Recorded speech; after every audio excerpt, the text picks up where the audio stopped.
Chapter 8, Module 3. With the machinery developed in the previous modules, we are now going to introduce the homology groups, the simplicial homology groups of a simplicial complex. For that, we need to define certain concepts. We start with defining chain groups, then boundary homomorphisms and chain complex. Throughout our discussion, we use the following notations and conventions. We deal with only finite simplicial complexes. So, for each dimension q, there are at most finitely many q simplexes in K. SQ will denote the collection of all q simplexes of K, where q is any integer between 0 and the dimension of K. Now, each q simplex sigma q can be equipped with two possible orientations.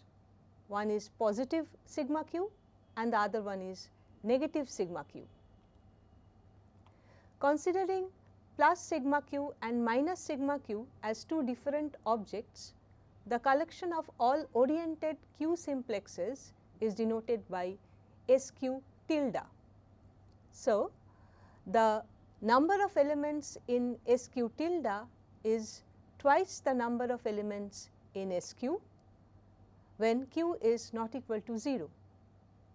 And if we take the set S0 as the collection of all 0 simplexes and S0 tilde as the set of all oriented q simplexes, then we know that a 0 simplex is always positively oriented by convention, and therefore, the number of elements in S0 and S0 tilde are same. Now, we define what we call a q chain. Suppose K is a finite simplicial complex and q is an integer between 0 and dimension of K. For any q strictly greater than 0, a map f from SQ tilde to Z is called a q chain if f of minus sigma q is equal to minus of f sigma q for each sigma q belonging to SQ tilde. Any map f from S0 tilde to Z is called a 0 chain. Now, the collection of all q chains is denoted by the set CQK for 0 less than equal to q less than equal to dimension of K. And since CQK consists of certain z valued functions, we define addition on this set CQK in usual way. That is, for all sigma q belonging to SQ tilde, we define f plus g of sigma q as f sigma q plus g sigma q. Since the range of f and g are integers, f sigma q plus g sigma q gives us an integer. Now, it is easy to see that this collection CQK with respect to the addition so defined is an abelian group for every q lying between 0 and dimension of K. So, we have the definition of q dimensional chain group as follows, that a group CQK with respect to the addition defined above is called a q dimensional chain group of K for every q between 0 and dimension of K. It is customary to define the chain groups as trivial groups for all q which is either less than 0 or which is greater than dimension of K. We now observe that the following are certain distinguished members of Q dimensional chain group CQK plus corresponding to each positively oriented sigma q belonging to K. Now, we define those distinguished members as sigma q bar. It is defined on any q simplex tau q as plus 1 whenever that tau q is equal to sigma q. It takes the value minus 1 when tau q is minus sigma q, and it takes the value 0 if tau q has no relationship with sigma q or minus sigma q. These special members are known as elementary Q chains.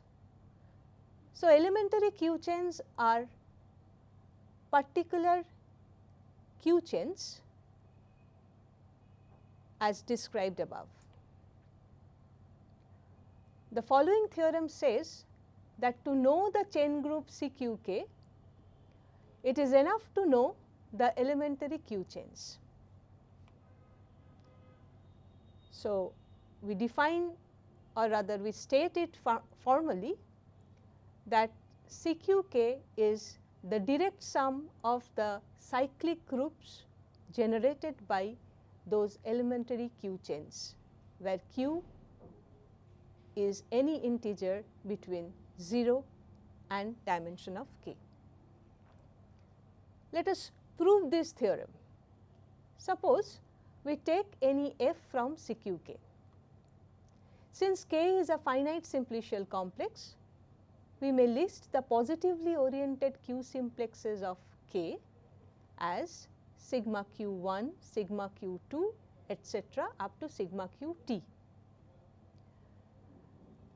Let f sigma qi be the integer ni, where I is from 1 to t. Then definition of Q chain says that f of minus sigma qi is equal to minus of ni. Now, we choose a particular member of CQK. Let us take the elementary Q chains sigma q bar I and take a linear combination ni sigma q I bar, where I varies from 1 to t. Definitely CQK being a group, it contains this element. We claim that this particular element coincides with the one which we have started with, that is f is equal to summation I equal to 1 to t ni sigma q bar I. So, let us establish our claim. For any tau q taken from SQ tilde, there are two possibilities. First of all, tau q is positively oriented. In such case, tau q will coincide with one of the members sigma qj for some j. Therefore, summation ni sigma bar q I equal to 1 to t operating on tau q will give n of j, and that is definitely equal to f of tau q. Secondly, tau q is negatively oriented. In this case, minus tau q will be sigma qj for some j, and therefore, summation ni sigma q bar I equal to 1 to t tau q is equal to minus nj, and that is equal to f of tau q. So, in any case, for every tau q, we get that element summation ni sigma q bar I operating on tau q gives us the same element as f operating on tau q. Hence, f is equal to this particular element. Now, since we have chosen f arbitrarily, it proves our claim. Now, we need to establish the uniqueness of the description of f. If possible, let us take f as described in two ways, that f is equal to summation ni sigma q bar I, and that is again equal to mi sigma q bar I equal to 1 to t. Now, taking two expressions, on one side we get summation I equal to 1 to t ni minus mi of sigma q bar I is equal to 0. In particular, for each I equal to 1 to t, this particular element operating on sigma qi is equal to 0, which implies that ni minus mi is equal to 0. So, ni is equal to mi for all I equal to 1 to t. Now, we state a few things as a remark, that CQK is a direct sum of infinite cyclic groups generated by the elementary Q chains. Since up to isomorphism, there is only one infinite cyclic group Z, Qth chain group is a direct sum of as many copies of Z as the number of positively oriented Q simplexes in K. Another point to be noted, that there is a 1:1 correspondence between sigma q, the Q simplexes in K, with the elementary Q chains sigma q bar in CQK. So, with the help of this 1:1 correspondence, we can say that CQK is isomorphic to the direct sum of the infinite cyclic groups generated by sigma q, thereby visualizing the elements of CQK as a Z linear combination of positively oriented Q simplexes. So, in the rest of our discussion, we consider CQK as direct sum of Z sigma q, that is direct sum of the infinite cyclic groups generated by the Q simplexes sigma q instead of the elementary Q chains. For each dimension Q, we have associated an abelian group CQK with the simplicial complex K. Now, it is time to define a rule which will take the elements of CQK to the elements of CQ minus 1K. That means, we are going to define a function from CQK to CQ minus 1K and expect that function to be a homomorphism. Now, we formally define boundary homomorphism. To define boundary homomorphism, we need to define a boundary map from CQK to CQ minus 1K. We call del Q a Qth boundary map from CQK to CQ minus 1K if we define it as follows. First of all, we define this map on the generators of CQK, and then as we know that if we can extend it by linearity on the whole of CQK, then we will get the whole description of the map del Q. Now, if sigma q is any generator of CQK, then del Q sigma q is defined as summation incidence number of sigma q minus 1 I with sigma q minus 1 I. Now, what do I mean by incidence number of sigma q minus 1 I on sigma q? As we have already defined earlier, it can have 3 values, 0, +1 or -1. If sigma q minus 1 I is not a face of sigma q, then this incidence number is 0. If sigma q minus 1 I is a face of sigma q and sigma q has the extra vertex v over all the vertices of sigma q minus 1 I, then adjoining that extra vertex in front of the vertices of sigma q minus 1 I, if we get positively oriented sigma q, then the incidence number is +1, otherwise it is -1. So, this summation is actually a linear combination of the simplexes sigma q minus 1 I,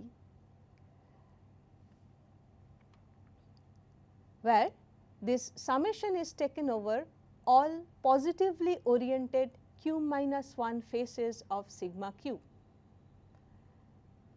And as we have already mentioned, that we extend this definition to the entire chain group by linearity and get the full description of del Q.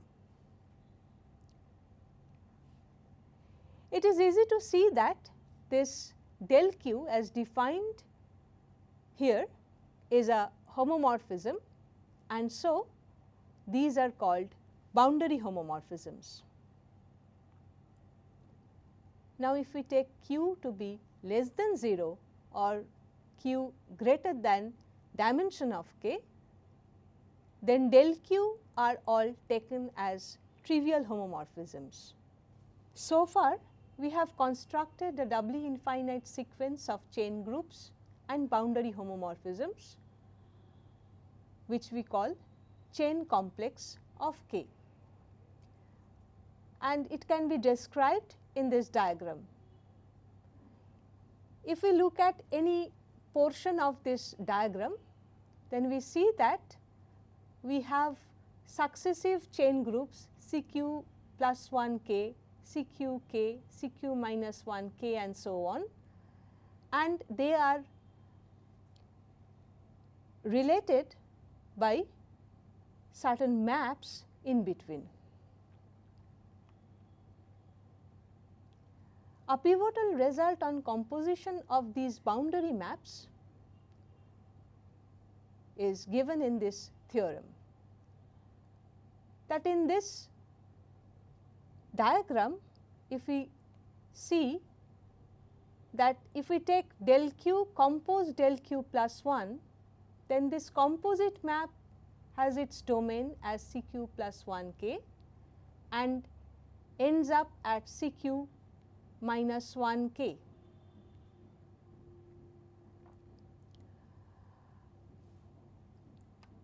We shall show that this composition del Q compose del Q plus 1 is equal to 0 for each Q. Now, let us prove this theorem. It is enough to show that del Q compose del Q plus 1 of sigma q plus 1 is equal to 0 for each generator sigma q plus 1 of CQ plus 1K. For that, we start with del Q compose del Q plus 1 operating on sigma q plus 1. This is equal to, by definition of composite of maps, it is del q on, we apply the definition of del q plus 1 of sigma q plus 1, that is summation of incidence number sigma q plus 1 sigma q I multiplied with sigma q I, and the summation is taken over sigma q I varying over k.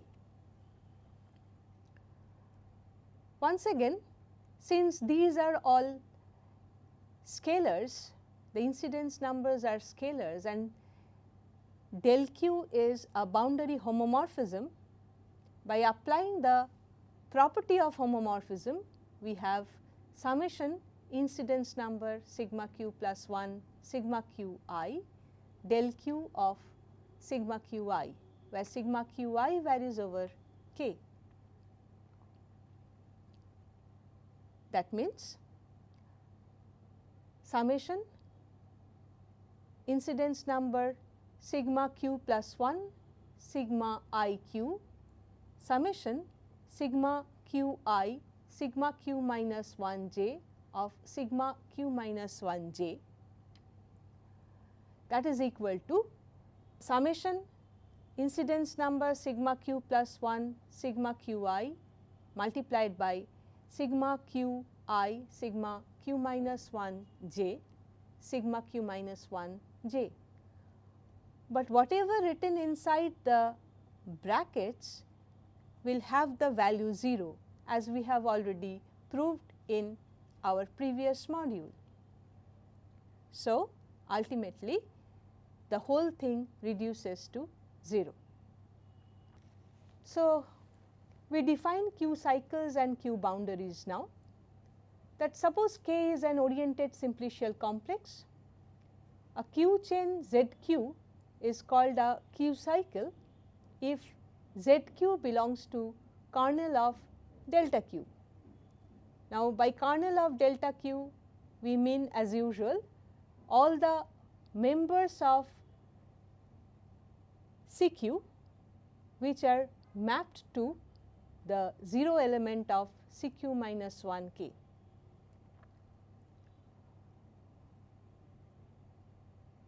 Now, a Q chain BQ is called a Q boundary if BQ belongs to the image set of delta Q plus 1. As CQK is an abelian group, ZQK and BQK both are normal subgroups of CQK. The first one, ZQK, is called the group of Q cycles, and the subgroup BQK is called the group of Q boundaries. We shall establish that for every dimension Q, BQK is a subset of ZQK, because if you take a member from BQK, call it BQ, then BQK is the image of that delta. So, that means there exists some AQ plus 1 in CQ plus 1 K such that BQ is del Q plus 1 of AQ plus 1. Now, taking del Q, we get del Q on BQ is equal to del Q of del Q plus 1 of AQ plus 1, but that is equal to del Q compose del Q plus 1 of AQ plus 1. We have already shown that del Q compose del Q plus 1 is the 0 map, and therefore, the value of this is equal to 0. So, that means whenever BQ is taken from BQK, it is in ZQK. So, with the help of the last theorem, we now define what is QH simplicial homology group of a simplicial complex K. Now, suppose we are given an oriented simplicial complex K, and we start with a chain complex associated with that oriented simplicial complex K. Now, if we look at CQK, the boundary homomorphism del Q